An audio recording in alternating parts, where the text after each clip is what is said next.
David Allen was 44 years old, and to most people who looked at him, he was unremarkable. No flashy car, no social media, no need to announce himself in rooms that already belonged to him. For 10 years he loved his wife completely, gave her $12,000 a month, signed over a $680,000 home without a fight, and let her tell people he was in real estate in a tone that made it sound small. What David never told Crystal was that the company he quietly built was worth $11 million. She didn't know. She didn't think to find out. And on the night of the city's most prestigious charity gala, an event she co-chaired at a venue she personally selected, Crystal stood 6 feet from the entrance and instructed security to remove him from the door. She was completely certain she was in control. She had absolutely no idea whose building she was standing in. Before we jump into the story, comment where in the world you are watching from and subscribe, because tomorrow's story is one you need to hear. David Allen tightened the last bolt on his mother's porch railing, his weathered hands moving with the precise care of someone who had spent years building things others didn't see. The morning sun cast long shadows across the worn wooden planks, warming the modest Atlanta neighborhood where he'd grown up and where his mother, Dot, still lived. In his faded Morehouse sweatshirt and old jeans, he looked like any other handyman doing weekend repairs.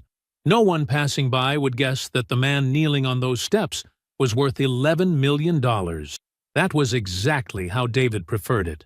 He ran his hand along the smooth metal of the railing, checking his work. Everything he built to last. It had been that way since the beginning of ARC Hospitality Group. 15 years of 5 a.m. mornings and careful, invisible progress. 4 boutique hotels now, 2 event venues, and a catering brand that served Atlanta's finest events. All of it running quietly under the Northgate Equity Partners umbrella, far from curious eyes. The screen door creaked, and Dot appeared with a glass of water. She watched him work the way she always had, with quiet pride and understanding. She knew what her son was worth, not just in dollars, but in character. So did his sister Patrice, and his attorney Grant. 3 people in the whole world who saw the full picture. That had been enough for David. Until now. His mind drifted to Crystal, the way it often did on these quiet Saturday mornings. He remembered her at their first charity gala, magnetic in midnight blue, working the room with natural grace. She had that gift, making connections, building circles, turning every dinner party into a strategic opportunity. When people asked what her husband did, she'd say, "He's in real estate," with a slight softening of her voice that made it sound like a small thing, a stepping stone to something grander. For 10 years, he'd given her full access to their accounts, $12,000 a month to build the life she wanted. He never complained about the designer clothes, or the social memberships, or the endless entertaining. He loved her. He believed in her vision, even when it didn't align with his preference for privacy. 7 months ago, she'd sat across from him at their kitchen table, explaining in careful terms about emotional distance and growing apart. She spoke about change and personal growth, and all the other words people use when they're trying to make betrayal sound inevitable.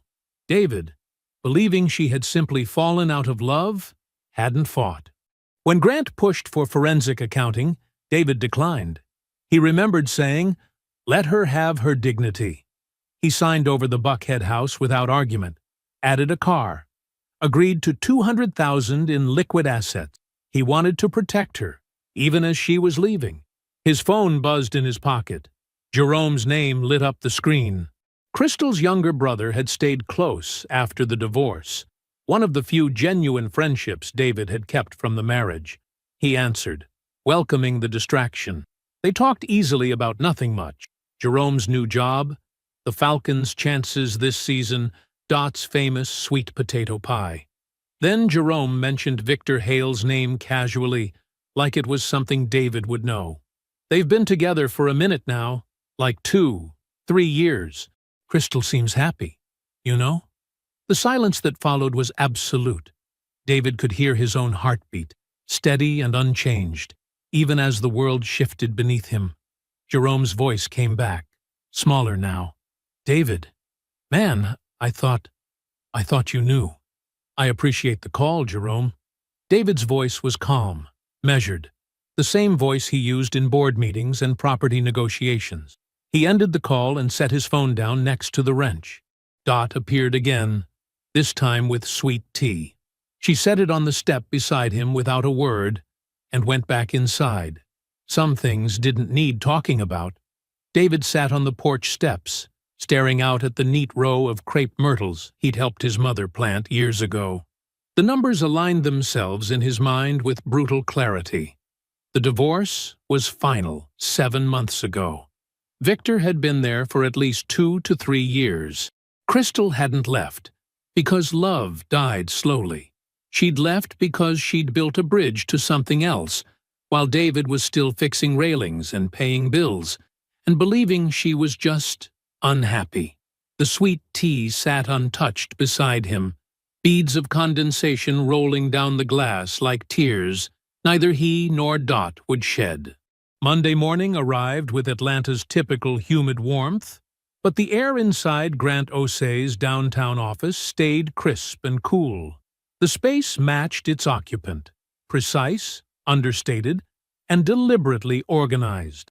David sat in the familiar leather chair across from Grant's desk, his posture relaxed, but his eyes focused. Grant hadn't changed since their first meeting 12 years ago. Still compact, still meticulous, still wearing the same brand of charcoal suits that said professional without announcing their price tag.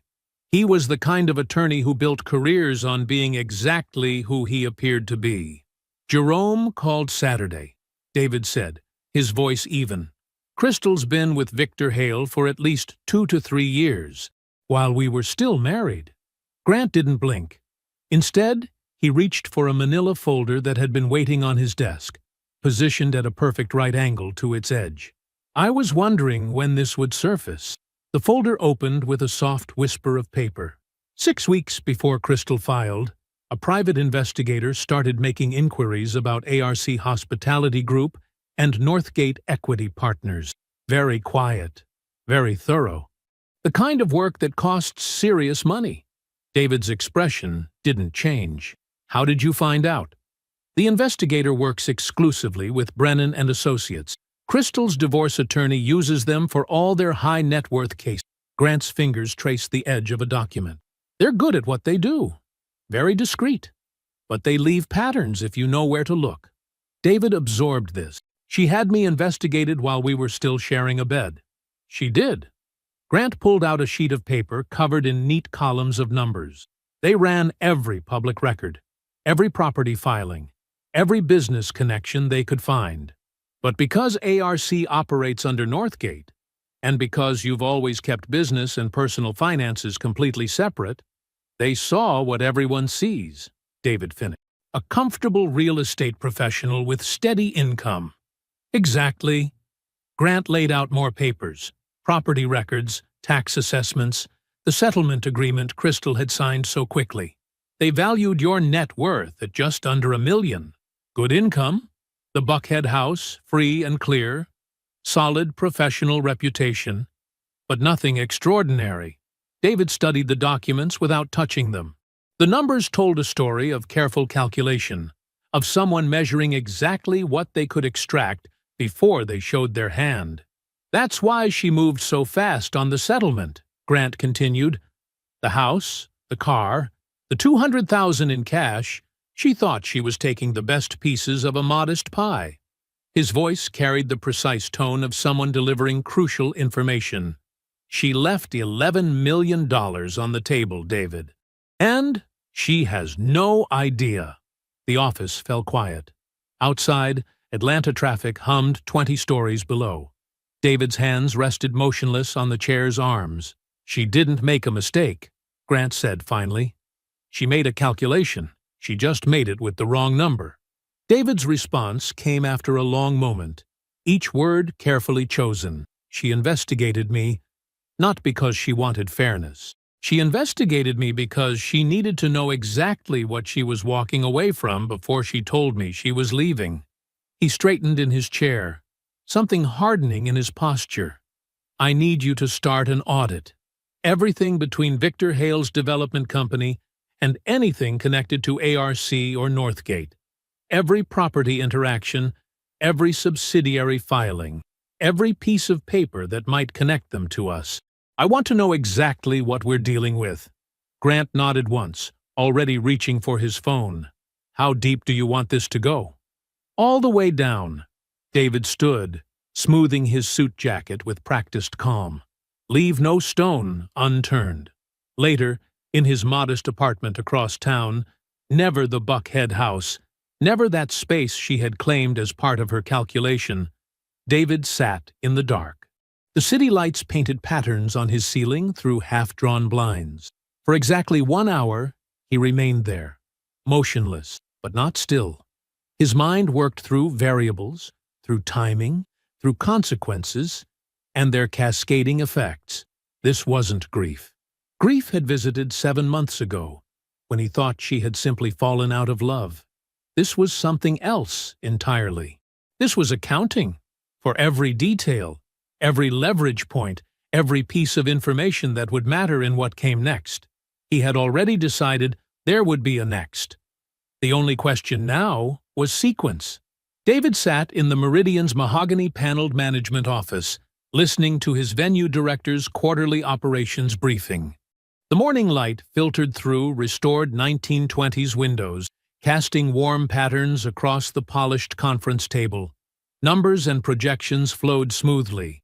Revenue targets exceeded, costs contained, staff retention strong. The Meridian was doing exactly what David had designed it to do. And the events calendar remains solid through Q4, the director continued, flipping to the next page of his report. Corporate bookings are up 12%. The Hamilton wedding confirmed for November. And of course, the Meridian Foundation Charity Gala is set for next Friday evening. David's hand paused mid-note. The gala? Yes, sir. Their committee selected us 6 weeks ago. Everything's proceeding on schedule. Set-up plans approved, catering menu finalized, security protocols in place. David nodded, his pen resuming its steady motion. He asked a few more questions about staffing and logistics, wrapped up the meeting with his usual quiet efficiency, and walked the property's public spaces before leaving. The Meridian was, as always, immaculate. Gleaming marble floors, restored crown molding, brass fixtures polished to a soft glow. It was exactly what a historic Atlanta hotel should be, which was precisely why people fought to book it. Back at his office, Grant was waiting with a fresh set of documents from the ongoing audit. The attorney's expression carried a hint of something that, on anyone else, might have been amusement. The Gala Planning Committee roster came through this morning, Grant said, sliding a single sheet across the desk. I think you'll find the co-chair listing interesting. David scanned the page. There it was, 3 names down. Crystal Watkins. She's been coordinating directly with the Meridian's events team for 6 weeks, Grant continued. All correspondence under her maiden name. The staff knows her only as a committee representative. They have no reason to connect her to you. David set the paper down carefully. She chose the venue? According to the selection minutes, she was the strongest advocate, called it the most extraordinary space she'd seen in Atlanta. Grant's tone remained professionally neutral. She's been building her new identity there, hosting committee meetings, directing setup plans, positioning herself as a woman of influence and taste. Inside your flagship property. The office fell quiet. Atlanta's afternoon traffic hummed 20 stories below. David studied the document for another long moment, then looked up at Grant. I'm going to the gala. Grant's eyebrows rose slightly. As what? As myself, David said simply. Just myself. 10 days later, David stepped out of his car at the Meridian's entrance. His charcoal suit was perfectly tailored, but deliberately understated. His father's watch, the only piece of jewelry he ever wore, caught the evening light. He moved unhurried up the front steps, the way a man walks into a space he owns, because he did. The lobby doors stood propped open, spilling warm chandelier light and string quartet music onto the marble landing. Two security guards in black jackets worked tablets displaying the guest list. A small cluster of late arrivals milled near the velvet rope line, trading air kisses and practiced laughs. And there, no more than 6 feet from the entrance, stood Crystal. She was positioned exactly where a co-chair should be, greeting the right people, being seen greeting the right people, performing the role of someone who belonged at the center of things. Her burgundy gown caught the light perfectly. Her champagne flute was raised mid-gesture as she laughed with Beverly, whose husband's corporate board memberships made her exactly the right person to be seen laughing with. Crystal saw David the moment he reached the top step. The laugh stopped. Not gradually. It stopped. Her eyes moved from his face, to his suit, to his face again, recalibrating in real time. 6 feet. Close enough that David could see the exact moment her expression shifted from surprise to irritation to something colder and more deliberate. She made her decision before he had said a single word. She took one step toward the larger security guard, a broad man with an earpiece, and spoke quietly, but not so quietly that Beverly and the surrounding cluster couldn't hear. "That man is not on the list," she said, tilting her chin slightly toward David. "He's not a guest. I need him removed from the entrance. Now, please." She did not look at David when she said it. That was its own statement. The guard approached professionally. "Sir, this is a private event. If you're not on the guest list, I'll need to ask you to step back from the entrance." David looked at the guard, not at Crystal, at the guard. His posture remained entirely unbothered. He reached into his interior jacket pocket and produced a single business card. Cream stock, simple font, no logo. The guard took it, read it. His eyes moved between the card and David's face. He stepped back, not away, but differently, and raised one hand to his earpiece. A short radio exchange, low and clipped. 11 seconds of silence. The Meridian's general manager emerged through the lobby doors at something between a walk and a jog, hand already extended. "Mr. Allen," his voice carried. Crystal was 6 feet away. Every word landed. "We weren't notified you'd be attending this evening. Is there anything you need?" "Anything at all?" David pocketed the card smoothly. "Everything's fine. Just wanted to see how the evening was running." He walked inside. He did not look at Crystal. Beverly, champagne flute frozen mid-air, had seen and heard everything. By morning, everyone would know. David moved through the Meridian's grand ballroom like a shadow, present but unobtrusive, exactly as he had operated for 15 years. The crystal chandeliers cast warm light across marble floors he had personally selected during the restoration. A string quartet played from the corner alcove he had designed specifically for live music. "David!" Marcus Chen, CEO of Atlantic Development, crossed the room to shake his hand. "Didn't expect to see you here tonight. How's that Buckhead project coming along?" "On schedule," David replied with a small smile. "Foundation work starts next month." More greetings followed. A foundation board member who knew him through mutual investments, 2 commercial bankers who had worked with Northgate, a developer eager to discuss the Savannah market, unaware he was speaking to the man about to acquire its most significant historic property.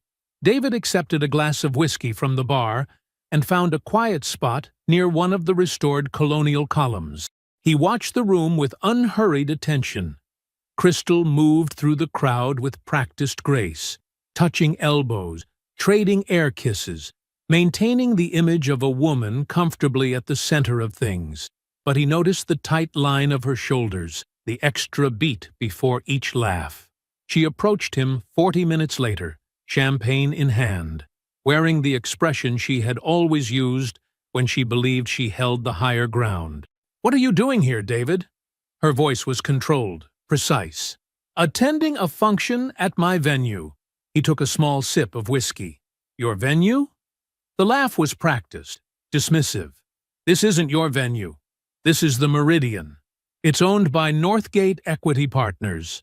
David said nothing. The silence stretched. There's no reason for you to be here, she continued. The divorce is final. We've both moved on. Victor and I are building something real. Something with a future. Whatever this is. She gestured vaguely at his presence. It's unnecessary. She was waiting for him to defend himself, to become small or wounded the way she had always expected him to be. He simply watched her, his expression mild. You can't just show up here, she said, an edge creeping into her tone. This is my world. These are my connections, my committee, my event. The event seems to be running smoothly, David replied. The staff did excellent work with the setup. This isn't about the setup. Crystal's fingers tightened on her champagne stem. This is about you trying to make some kind of statement. And it's beneath you, David. We had 10 good years. Let's not spoil that with pettiness. David took another slow sip of whiskey. How long have you been on the planning committee? 8 months. The answer came automatically. I was invited to join after the Morrison Foundation dinner. Beverly recommended me personally. The same Beverly who was standing with you at the door? Crystal's smile thinned slightly. Yes, she's been very supportive of my involvement in the foundation. She understands what I'm trying to build here. And what is that, exactly? A meaningful presence in Atlanta's philanthropic community. Real influence. The kind of connections that create actual change. She straightened her spine slightly. Victor understands that. He's helping me build something that matters. David nodded once, as if absorbing a routine business update. Thank you for sharing that perspective. That's all you have to say? I believe you've said everything that needs to be said. He finished his whiskey and set the glass on a passing server's tray. Have a good evening, Crystal. He walked away before she could respond, moving through the crowd with the same quiet efficiency he brought to everything. He did not return to that corner of the ballroom. At precisely 10:45, David bid good night to his general manager and walked to his car.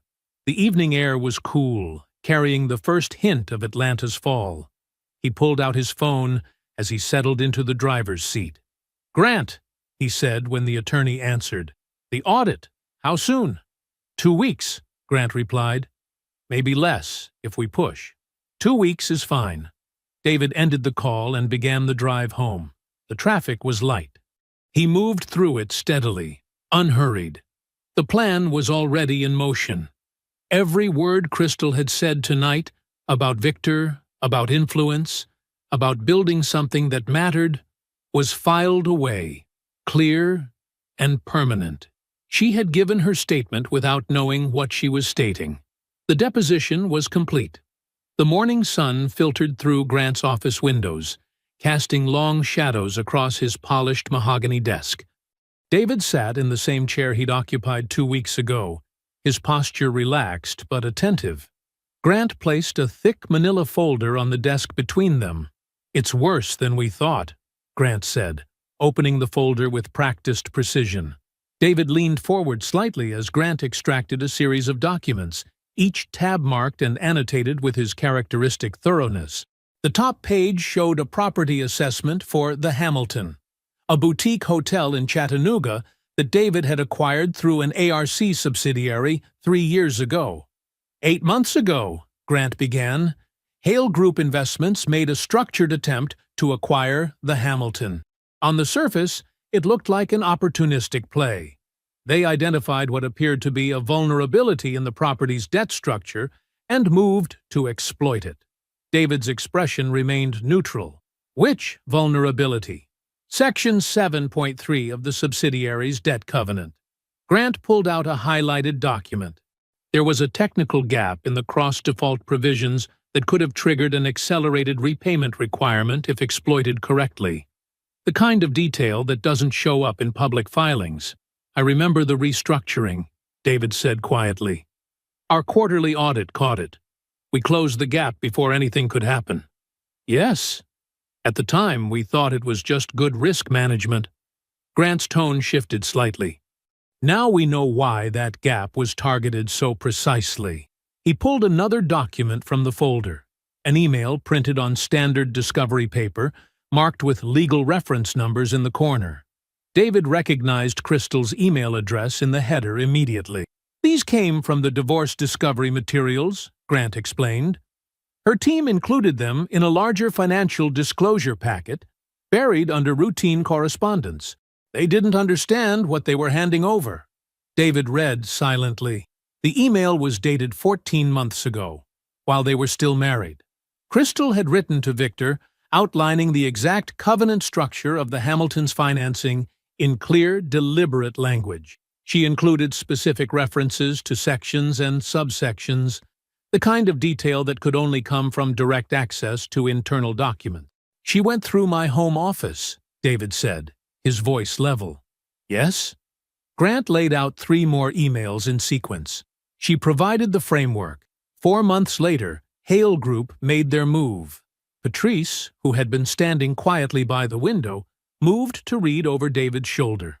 Her legal training made the implications immediately clear. She spoke a single word: predatory. David nodded once. He continued reading, absorbing every detail. Crystal had not simply shared information, she had analyzed it, broken it down into actionable intelligence, provided Victor with a roadmap to extract value from her husband's business while still sleeping in their bed. "The Chattanooga play failed," Grant said, "but only because our regular audit process caught the vulnerability in time. We restructured the debt before they could trigger the acceleration clause. No one ever suspected an inside source." David set the emails down carefully. "Have you identified Victor's investor base?" "Yes." Grant pulled another document. 2 primary capital sources: Charlotte-based private equity group called Meridian Capital, and a family office out of Nashville, the Harrison Group. Both have been with him since his early deals. "Arrange meetings," David said, "under the Northgate banner. Position it as a hospitality sector briefing. Standard market intelligence sharing between institutional players." Grant made a note. "Timeline? As soon as you can schedule them. Keep it clean, keep it professional." David stood, gathering his coat. "And Grant? Thank you." The drive to Dot's house took 23 minutes in mid-morning traffic. David didn't call ahead. He didn't need to. When she opened the door and saw his face, she stepped back without a word and let him in. The kitchen was warm, sunlight streaming through the window over the sink. Dot moved to the coffee maker with the efficiency of long habit. She didn't ask why he was there. She filled 2 mugs, cream, no sugar in his, just the way she'd made it for 25 years, and set them on the kitchen table. David sat in the same chair he'd occupied for countless Sunday dinners, the chair where he'd told her about making Dean's List at Morehouse, about closing his first real estate deal, about meeting Crystal. Dot settled across from him, her hands wrapped around her coffee mug. She waited. "I need to tell you something, Mama," David said quietly. "About Crystal. About what she did while we were still married." The kitchen was silent, except for the soft ticking of the clock above the stove. Dot watched her son's face and prepared herself to hear the full truth about the woman she had welcomed into her family and loved like a daughter for 10 years. The kitchen settled into silence as David gathered his thoughts. Dot's coffee mug rested untouched between her hands, steam rising in lazy spirals. Through the window, afternoon sun cast long shadows across her worn linoleum floor, the same floor where David had taken his first steps, where Crystal had helped prepare countless Sunday dinners. "It started before she left," David began, his voice steady and quiet. 2, maybe 3 years before, with Victor Hale. Dot's fingers tightened almost imperceptibly around her mug, but she didn't speak. David continued, laying out the timeline piece by piece, the affair running in parallel to their marriage, Crystal building her exit strategy while still sharing their bed. 6 weeks before she filed, he said, she had me investigated, hired someone to look into the business, into our finances. She wasn't trying to understand what we had. She was calculating what she could take. The kitchen clock ticked steadily above the stove. Dot, who had never been shy with her opinions, who had raised 2 children on straight talk and clear expectations, sat perfectly still and listened. David described the settlement, the Buckhead house, the car, the cash Crystal had taken with such confidence, believing she'd extracted maximum value from a modest situation. She left $11 million on the table, Mama.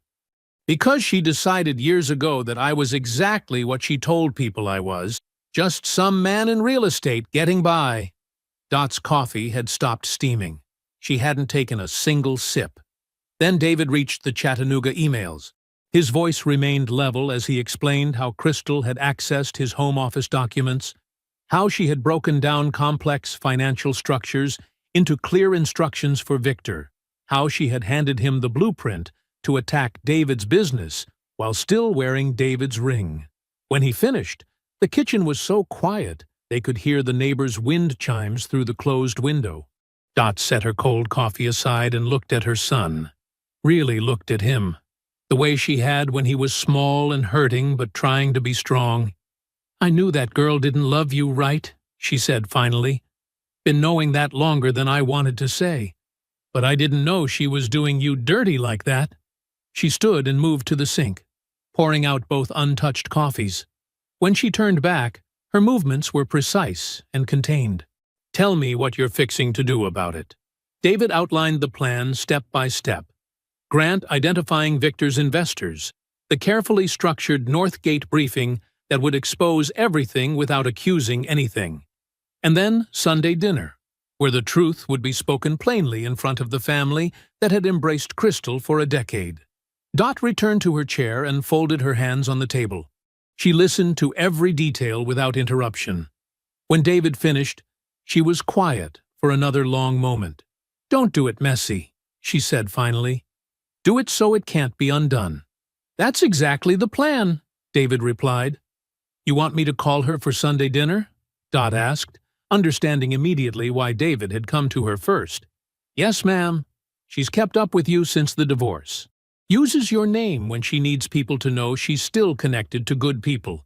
She won't say no if you ask." Dot nodded once. "When?" "Give Grant 2 weeks to arrange the investor meetings. Then we'll set the dinner for that Sunday. She'll bring wine," Dot said. "Try to make it look natural." "I know."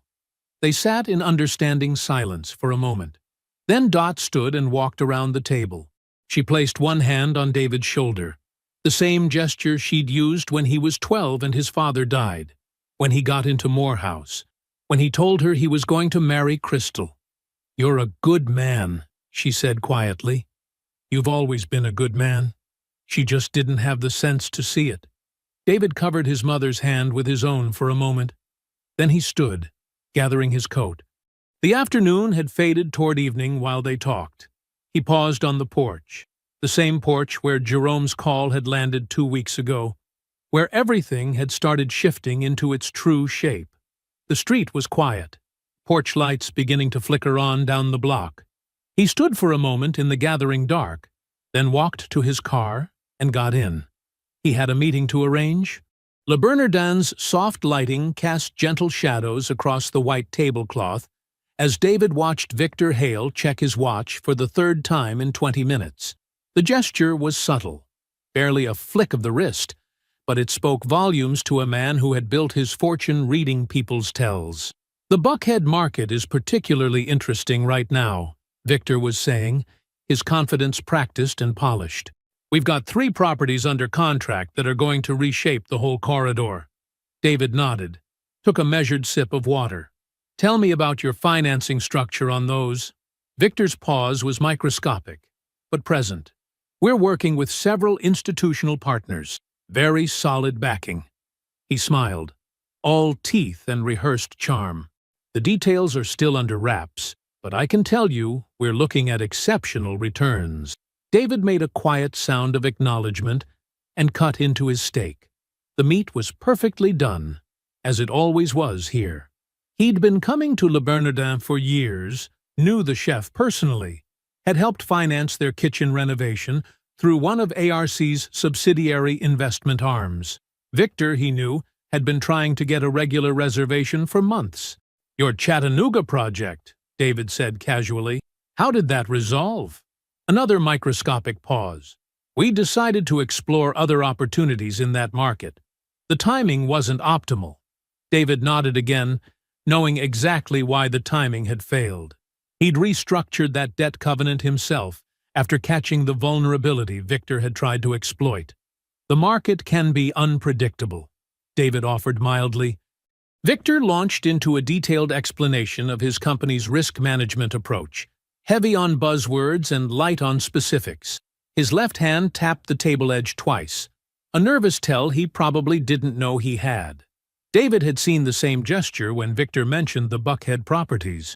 "Your 2 deals in Virginia Beach were impressive," David said, watching carefully. "Strong execution."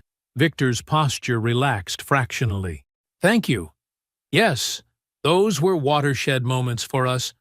We've built significant momentum since then." But he didn't offer specific numbers, David noted. Those deals were 3 years ago. The confidence was a performance, and an expensive one. Victor's suit was new money loud, his watch clearly chosen to be noticed. A man secure in his position didn't need to telegraph it this aggressively. "What's your perspective on hospitality integration?" David asked. "Particularly in mixed-use developments." "That's actually perfect timing," Victor replied, too quickly. "We're exploring several opportunities in that exact space. I'd love to walk you through our approach, but the walkthrough that followed was all framework and no foundation. Broad strategy statements without the granular detail that indicated real operational knowledge." Victor was selling a vision he hadn't built yet, counting on relationship capital to bridge the gaps. The waiter appeared with coffee. David declined politely. He'd seen everything he needed to see. "I appreciate you making time," David said, his tone pleasant and unrevealing. "I'll have my team follow up next week." Victor's handshake was firm and eager. "Looking forward to it. This could be the beginning of something significant." David smiled slightly. "Could be." In the parking garage after, David sat in his car for a moment before starting the engine. He pulled out his phone and dialed Grant. "I've seen enough," he said when Grant answered. "Get me the names of Victor's 2 largest investors and arrange an introduction under the Northgate banner. Hospitality sector briefing. The Meridian. Keep it clean. 1 week enough? Fine." David ended the call and sat for another moment in the quiet of his car. Victor's performance had confirmed everything the documents suggested. A man leveraged past his means, operating on borrowed confidence and Crystal's connections, reaching for things he hadn't earned and couldn't sustain. 7 days later, David stood at the head of the Meridian's executive boardroom. Morning light streamed through floor-to-ceiling windows, highlighting the room's restored 1920s architectural detail. The Charlotte Private Equity Group's managing director sat to his left, the Nashville family office principal to his right. Both had accepted the Northgate invitation immediately. They knew the name, even if they didn't yet know the man behind it. David adjusted his cuffs once, tugged his jacket straight, and prepared to begin. Sunlight flooded the Meridian's executive boardroom, warming the restored mahogany panels and highlighting the room's original crown molding. David stood at the head of the table, his presentation materials crisp and organized before him. To his left sat Marcus Chen, managing director of Horizon Capital Partners out of Charlotte. To his right, Elizabeth Whitman from Nashville's Whitman family office. Both had reputations for careful due diligence and patient capital deployment. Northgate's hospitality portfolio currently encompasses 11 properties across 4 states, David began, his voice steady and unhurried. "Our acquisition strategy focuses on historically significant venues with strong bones and underutilized potential." For the next hour, he walked them through Northgate's full operation. The numbers were impressive without being showy: consistent year-over-year growth, strategic debt management, and careful market positioning. He showed them the Savannah property's architectural renderings, explained their approach to historical preservation, and detailed their financing structure with a transparency that spoke of confidence earned through execution. Elizabeth Whitman took particular interest in their renovation cost controls. "These numbers are remarkably consistent across properties," she noted, tapping her pen against the spreadsheet. "What's your secret?" "No secret," David replied. "Just relationships built over 15 years and a commitment to understanding the actual value of things." He let that last part settle quietly into the room. Marcus Chen studied the cash flow projections with the focused attention of someone who had seen enough deals to recognize genuine performance. "Your debt covenant management is impressive," he said, "particularly in the current market." David nodded once. "Speaking of covenants," he said, "I'd like to walk you through a case study in risk mitigation, something from our Chattanooga portfolio." His team distributed fresh folders. Inside was a detailed analysis of an attempted hostile acquisition. All names redacted, all numbers precise. The target property, the approach vector, the specific debt covenant mechanism that had been identified and nearly exploited. The documentation was clinical, the timeline meticulous. Elizabeth's eyes narrowed slightly as she read. Marcus sat very still. "The acquiring party," David continued, "identified a specific technical vulnerability in our subsidiary's debt structure, a gap that, if triggered, would have forced a distressed sale." He changed slides. "This is how we caught it and restructured to neutralize the threat." The room was quiet, except for the soft sound of papers being turned. Both investors were reading with the focused attention of people who understood exactly what they were seeing. Marcus looked up first. How did the acquiring party identify the covenant gap? His tone was carefully neutral. "That's unusually specific intelligence." "It wasn't discoverable through public filings," David said simply. He let that hang in the air for 2 beats. "It was sourced internally." Elizabeth's pen stopped moving. Marcus's expression didn't change, but his posture shifted almost imperceptibly. "Next slide," David said, moving forward. "Our Q4 acquisition pipeline." The meeting concluded professionally 40 minutes later. Handshakes were exchanged, business cards traded, genuine interest expressed in future collaboration. No accusations were made. Victor Hale's name was never spoken. It didn't need to be.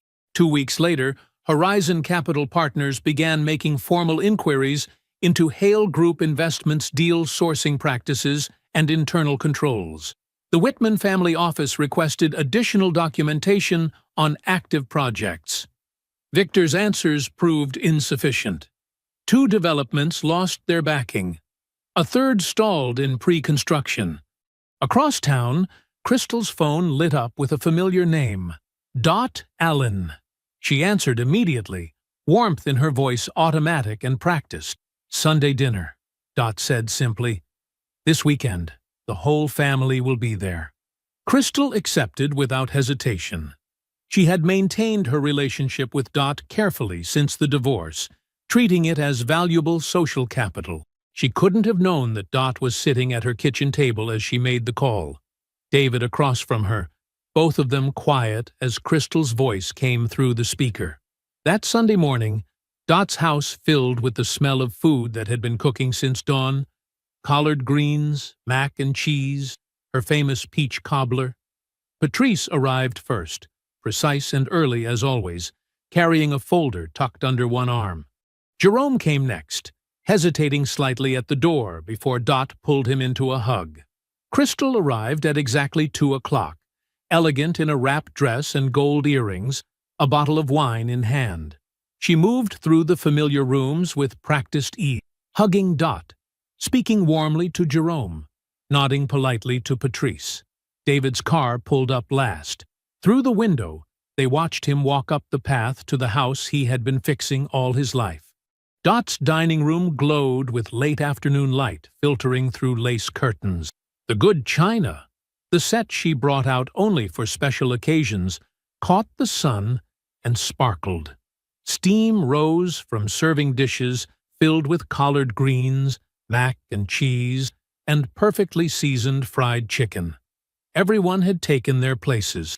David at one end, Dot at the other, Patrice and Jerome on one side, Crystal across from them. "Pass the greens, please," David said, his voice casual and even. Jerome handed the bowl, and conversation drifted through safe topics. The weather, Jerome's new job, Patrice's garden. Crystal participated with practiced charm, but her eyes kept returning to David, trying to read something in his measured movements and calm expression. The meal proceeded with surface-level warmth. Forks clinked against plates. Ice settled in glasses. David ate unhurriedly, responding when addressed but otherwise quiet. The same quiet that had always frustrated Crystal, that had made her feel like he was holding something back. Now, watching him from across the table, that quiet felt different. Dangerous. "The mac and cheese is perfect as always, Dot," Crystal said, her voice carrying just the right note of familiarity and respect. Dot nodded once but didn't elaborate. When the plates were mostly cleared and everyone had settled into that loose, comfortable moment after a big meal, David set his napkin down beside his plate. The small movement drew everyone's attention.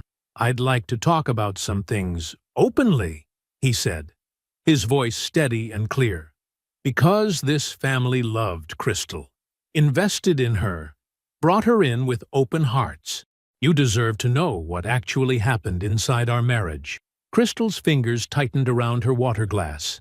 David continued, his tone as measured as if he were delivering a business report. The affair with Victor Hale began 2 to 3 years before Crystal filed for divorce. She coordinated the timeline with him, planned her exit with him, before she ever told me she was unhappy. He looked at Jerome. "That's why your phone call caught me off guard. I wasn't bitter about her moving on. I simply hadn't known she'd moved on years ago."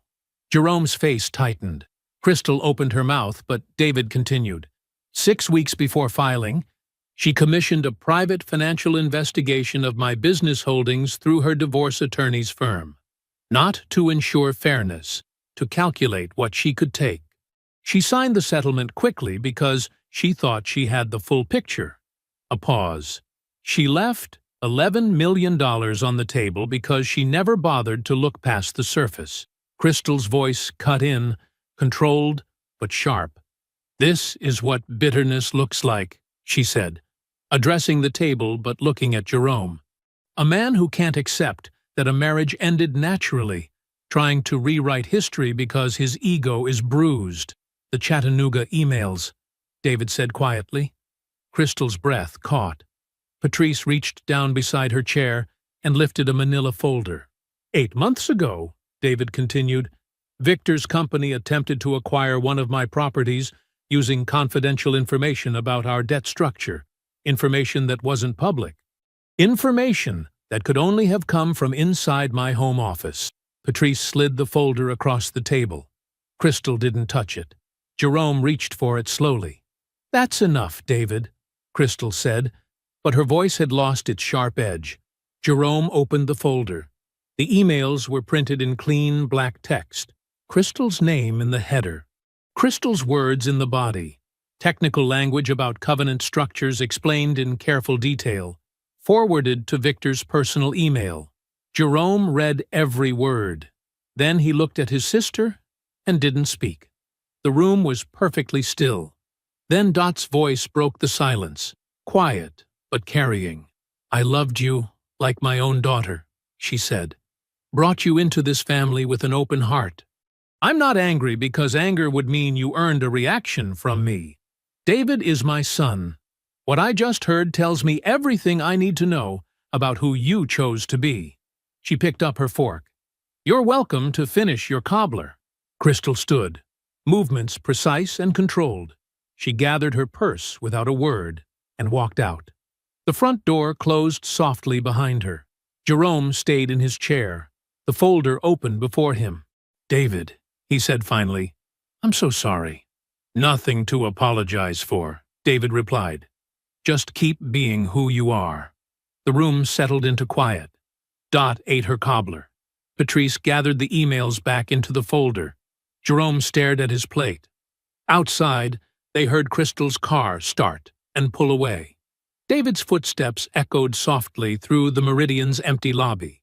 Early morning light streamed through the towering windows, catching the brass fixtures and making them glow. 6 months had passed since Sunday dinner at Dot's house. 6 months of quiet consequences unfolding exactly as designed. He ran his hand along the restored mahogany reception desk, feeling the grain of the wood. The morning staff nodded respectfully as he passed. To them, he was simply Mr. Allen, the owner who appeared regularly but never demanded attention, who knew their names and asked about their families. The event corridor stretched before him, its walls lined with black and white photographs documenting the building's 90-year history. The restoration team had uncovered them during renovation, and David had insisted they be preserved and displayed. He paused at his favorite, the original 1929 opening gala. Men in tuxedos and women in beaded dresses ascending these same steps. News of Victor Hale's collapse had rippled through Atlanta's business community, with the steady inevitability of tide coming in. The civil suit filed by his Charlotte investors cited material misrepresentation in managed investments. Discovery had been brutal and public. Internal communications laid bare, including multiple references to the Chattanooga acquisition attempt and its suspicious sourcing. 2 of Hale Group's signature projects had imploded when the backing disappeared. A third, nearly complete, had been acquired by a competitor at 60 cents on the dollar. Victor now operated what he still called a boutique consultancy from a shared workspace in Buckhead. His phone calls, according to Jerome, had grown increasingly tense. Building empires required capital. Capital required trust. Trust, once broken, proved remarkably expensive to rebuild. David reached the restored bar, pausing to admire the original tin ceiling they'd uncovered beneath decades of paint. The careful restoration had cost nearly twice the projected budget. He'd approved it without hesitation because some things deserved to be done right. Crystal's own unraveling had been quieter, but no less complete. The Buckhead house, the one David had signed over without contest, was lost to foreclosure after a joint venture with Victor collapsed. She'd used it as collateral, betting the house David gave her on the man she left him for. The universe had a particular sense of poetry sometimes. She maintained a rental apartment in what was still technically the right zip code, though the distinction carried less weight now that the Meridian Foundation had declined to renew her co-chair position. The official explanation cited committee restructuring. Everyone understood. Her social circle hadn't abandoned her dramatically. They had simply reorganized. Calls returned more slowly. Schedules filled more quickly. Beverly, who had witnessed every moment of that gala entrance, had told the story with devastating accuracy throughout Crystal's entire circuit. Not maliciously, simply, precisely. Crystal had attempted to have security remove a man from an event, and it turned out he owned the building, and he never once looked at her when it happened. The story traveled because true stories travel. Jerome and Crystal went 4 months without speaking. When they finally did, the conversations were shorter, more careful, the way people talk when something irreparable has settled between them. But Jerome and David's friendship deepened. They met every third Thursday for dinner, talking about sports and construction and Dot's arthritis, and sometimes nothing at all. David had started seeing someone, a landscape architect he'd met at a hospitality conference in Charleston. She found him interesting for reasons that had nothing to do with what he owned, which was a quality he had learned to recognize and value differently now. The Atlanta Business Chronicle had run a brief piece on ARC Hospitality Group's 5th acquisition, a historic Savannah venue with water view. The groundbreaking photo showed David in a hard hat over his suit, standing on raw earth where something new would rise. He looked exactly like what he had always been. a builder, a man of substance, someone who had never needed to announce himself to be real. David's footsteps slowed as he reached the main ballroom. Morning light poured through the floor-to-ceiling windows, making the parquet floors glow amber. This was where Crystal's guests had laughed and drank and raised money for causes inside a building she had chosen and never understood. He stood in the center of the empty space, letting the quiet settle around him. The room remembered nothing. He didn't need it to. Across the city, in her rental apartment, Crystal sat scrolling through an event calendar she no longer helped coordinate. Victor's voice drifted from the other room, tight and defensive on another call that was always tight now. She thought about Sunday dinner, about Dot's fork coming down so precisely, about Jerome staying at the table while she walked out. She thought about the cream business card she never got close enough to read, about the way the Meridian's general manager had said his name, Mr. Allen, like it had never been a question. She set her phone down slowly. The truth was, she had known. Some cold, clear part of her had known since those early days, when she looked at the quiet man across their dinner table and decided he was ordinary. She had been wrong. She had simply, catastrophically, chosen not to believe it. And now she lived in the house that choice built. I hope you enjoyed that one. Be sure to like the video and subscribe so you don't miss the next story. I've picked out 2 more for you that I think you'll really like.